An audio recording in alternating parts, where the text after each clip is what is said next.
నాయకులు వీరందరూ కూడా స్టూడియోలో ఉన్నారు. వీళ్ళతో మాట్లాడదాం. నిజంగానే మరి జీవో నెంబర్ 46ని రద్దు చేయమని అభ్యర్థులు అడుగుతున్నటువంటి అంశాన్ని, అదేవిధంగా జాబ్ క్యాలెండర్ అనేది ఒక అభూత కల్పనగా చిత్రీకరించారు బట్టి విక్రమార్క గారు అంటూ కూడా బీఆర్ఎస్ నాయకులు పెద్ద ఎత్తున దీని మీద విమర్శలు చేస్తున్నారు. అదేవిధంగా స్టూడెంట్ అంతా కూడా ముక్తకంఠంతో దీన్ని వ్యతిరేకిస్తూ ఉన్నారు. సో దీని మీద చర్చిద్దాం. ముందుగా జాబ్ క్యాలెండర్ రిలీజ్ చేశారు. అదేవిధంగా జీవో నెంబర్ 46ని కూడా రద్దు చేయాలంటూ కూడా మీకే వినతలు ఎక్కువ వస్తూ ఉన్నాయి. నిజంగానే మన ముందు ఏంటి జాబ్ క్యాలెండర్ని, అదేవిధంగా జీవో నెంబర్ 46, ఎందుకంటే హైదరాబాద్లో ఉన్న ఉద్యోగాలకే ప్రిఫరెన్స్ ఇస్తున్నారు, పక్కన ఉన్న జిల్లాని పట్టించుకోవట్లేదని చెప్పేసి మాట్లాడుతూ ఉన్నారు. సో దీని మీద ఏం మాట్లాడతారు? ఓటీవీ ప్రేక్షకులకు, ప్యానల్ మిత్రులకు, మీకు అందరికీ నమస్కారం. గతంలో ఉన్న ప్రభుత్వాలు చూసినాం మనం.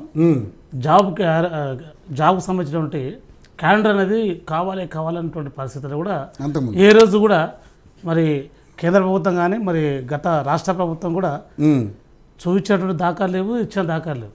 అప్పుడు ఉన్నటువంటి ప్రతిపక్షాలు కావచ్చు, విద్యార్థి నాయకులు, ఇప్పుడున్న విద్యార్థి నాయకులు, అప్పుడు ఉన్న విద్యార్థి నాయకులు మరి ఎంతో పోరాటాలు చేసినా కూడా మరి రానటువంటి పరిస్థితుల్లో మరి ఈరోజు ప్రజాప్రభుత్వం వచ్చిన తర్వాత మరి ఎవరు ఊహించే విధంగా అన్ని డిపార్ట్మెంట్ మీద, అది ముఖ్యంగా 17 డిపార్ట్మెంట్ మీద కూడా మరి జాబ్స్కు సంబంధించి ఆ జీవన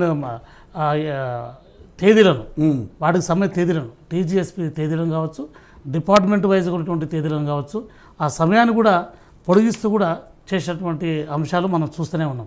ఇక్కడ అంటే ఏ డిపార్ట్మెంట్లో ఏ సంవత్సరం, అంటే నవంబర్ అంటే నవంబరు, అక్టోబర్ ఉంటే కొన్ని, ఆ తర్వాత స్కూల్ అసిస్టెంట్ కొన్ని కానీ, తర్వాత ఎస్జిటివి కొన్ని కానీ, హెల్త్ డిపార్ట్మెంట్కి సంబంధించినవి కానీ, ఇరిగేషన్ డిపార్ట్మెంట్కి సంబంధించిన కానీ, హెల్త్ను ముఖ్యంగా స్టాఫ్ నర్స్ కానీ, జిఎన్ఎం ఏఎన్ఎంకి సంబంధించిన కానీ, మీరు వరుస క్రమంలో చూసుకుంటూ వస్తే 1 నుంచి 17 వరకు కూడా అన్ని అంశాల మీద డేట్ వైజ్గా వచ్చినాయి.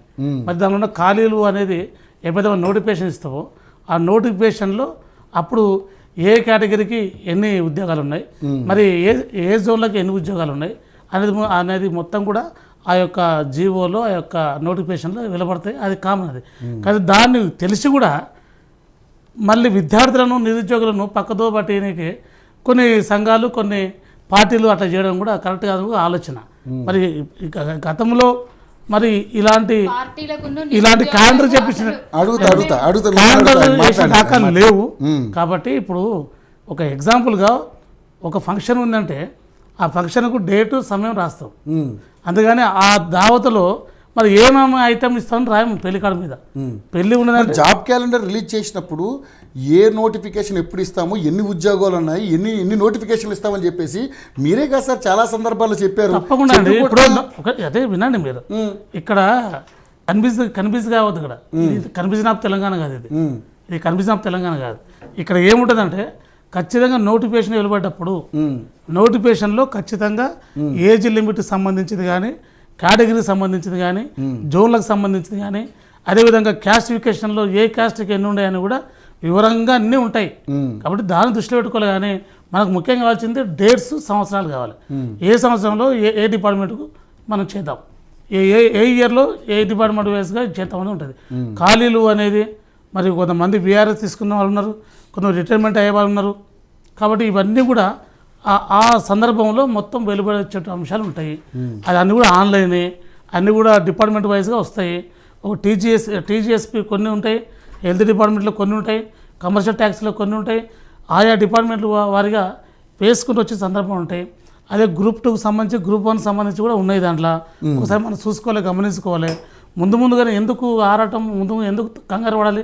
రేపు ఉన్నది కదా, మొత్తం లక్ష్యాల్లో ఉన్నది. మరి దానికి సంబంధించినటువంటి ఆలోచన ఉన్నది.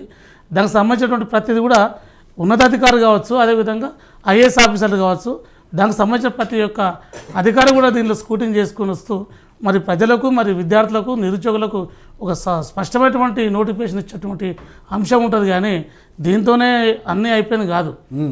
దీన్ని బేస్ చేసుకొని ఉద్యమాలు చేయడం, దీన్ని బేస్ చేసుకొని పోరాట పడితే నష్టపోయేది విద్యార్థులకమే. మేము కూడా గతంలో ఎన్నో పోరాటాలు చేసినాం. 30,000 ఉద్యోగాలు ఇవ్వకుండా 30,000 ఉద్యోగాలు ఇచ్చినట్టుగా, అదేవిధంగా జాబ్ క్యాలెండర్ ఇస్తే మొత్తం టోటల్గా ఉన్న నిరుద్యోగులందరికీ క్లారిటీ వస్తుంది అన్నట్టుగా చెప్పారు. కానీ ఎవరికి క్లారిటీ లేదు ఇక్కడ. అందుకనే ఇప్పుడు ఉద్యమాలు చేస్తూ ఉన్నారు. ఇప్పుడు కన్ఫ్యూజ్ చేస్తుండ్రు. రేపు మొత్తం క్లారిఫై ఇవ్వాల్సింది ఎవరు? మీరే కదా. మేమే ఇస్తాము మేమే ఖచ్చితంగా నోటిఫికేషన్ ఇస్తాం, మేమే ఖచ్చితంగా ఉద్యోగాలు ఇస్తాం. వేరే వాళ్ళు ఎవరు ఇవ్వలేరు. ప్రతిపక్షం ఇవ్వలేదు, కేంద్ర ప్రభుత్వం ఉన్నటువంటి పార్టీ ఇవ్వలేదు. ప్రతిపక్షానికి కూడా అర్థం కాలేదా మీరు ఇచ్చిన ఈ జాబ్ క్యాలెండర్? ఖచ్చితంగా వాళ్ళు అర్థం చేసుకున్న పరిస్థితి రావాలి, పరిస్థితి అర్థం చేసుకుని రావాలి. ఎందుకు అర్థం కాదు? ఇప్పుడు నోటిఫికేషన్ ఉంది, దాంట్లో క్లియర్ ఉంది. రేపు జీవో వచ్చి ఉద్యోగ నియామకాలు పడ్డప్పుడు అప్పుడు అర్థమవుతాయి కదా. అప్పుడు గుడ్డిగా అయితే మనము అప్లికేషన్ ఇవ్వము కదా. ఇప్పుడు అప్లికేషన్ ఆన్లైన్ కావచ్చు, ఆఫ్లైన్ కావచ్చు, ఉత్త గుడ్డి ఇవ్వం కదా. దాంట్లో ఒక ఫర్ఫామ్ ఉంటుంది, ఒక ఫార్మేట్ ఉంటుంది, అవన్నీ ఉంటాయండి. ఇప్పుడు కంగారు పడి కన్ఫ్యూజ్ అయ్యి ఇక ముందుకెళ్తే కరెక్ట్ కాదు. ఓపిక అనేది చాలా అవసరం. దీని మీద ఏదన్నా తప్పులు ఉంటే వచ్చి అది మొన్నట్లాగానే మరి ఉన్నతమైనటువంటి ఇప్పుడు నిన్నటి వరకు అసెంబ్లీ ఉండే, మళ్ళీ రేపు ఉంటుంది, పోయి కలవండి.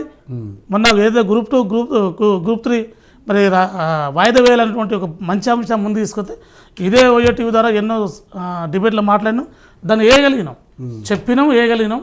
ఖచ్చితంగా మేము పాత అంటే ఓల్డ్ ఉస్మానియా యూనివర్సిటీ విద్యార్థి నాయకులుగా, ఉద్యమకారులుగా మేము అది సాధించిన మొట్టమొదటి విషయం. అది మీకు తెలిసిన అంశమే. ఇప్పుడు బీఆర్ఎస్ ఆధ్వర్యంలో విద్యార్థి నాయకులందరూ కూడా మాట్లాడినటువంటి అంశం చూద్దాం ఒకసారి.